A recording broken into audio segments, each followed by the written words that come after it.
Der gik starten til tredje løb. God start ude i banen for nummer 5, Nubia, 6 See My Surprise. Så galopperer 5 Nubia netop som det var på vej frem mod føringen. Og så er det 6 See My Surprise, der bliver bedt om fart hen mod første sving. Og så sidder den i fronten. Nærmest nummer 4, Machino. Derefter i inderbanen nummer 1, No Money. I andet spor nummer 3, Nya Lillevang. I inderbanen 2, Bole Jacqueline. Udvendige 9, Lady Sarah Brown. Så følger 8, Matrix. Så følger 7, Notice Me Delimo. Derefter 5 Nubia fandt benene, men sidder som sidste hest i inderbanen. 6 See My Surprise i føring for Shunason. Første 500 meter gik efter cirka 16. 3 Nya Lillevang i andet spor. I ryg nummer 4, Machino. Udvendig 9, Lady Sarah Brown.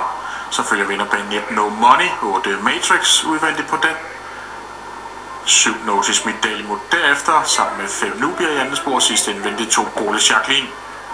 Men deltagerne er pænt samlet her, vi er godt ude på den sidste omgang af V5-spillets første afdeling. 6 See My Surprise har endnu aldrig vundet løb i karrieren, skal det være i dagen for at holde på bølgen.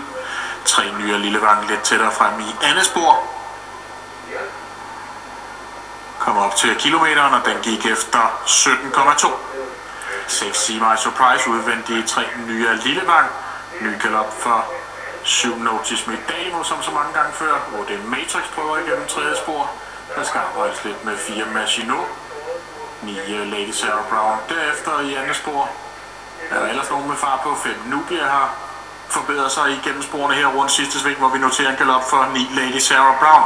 Men det er 6 See My Surprise ind på lige banen. Det er mellem heste 3 Nya Lillevang, 8 Matrix har fornuftig fart ude i banen for Stenhjul. Det er 6 See My Surprise, det er 8 Matrix. 8 Matrix har vel allerede et overtag. 8 Matrix har gjort det af med konkurrenterne, og den skal stoppe meget til for ikke at vinde det her.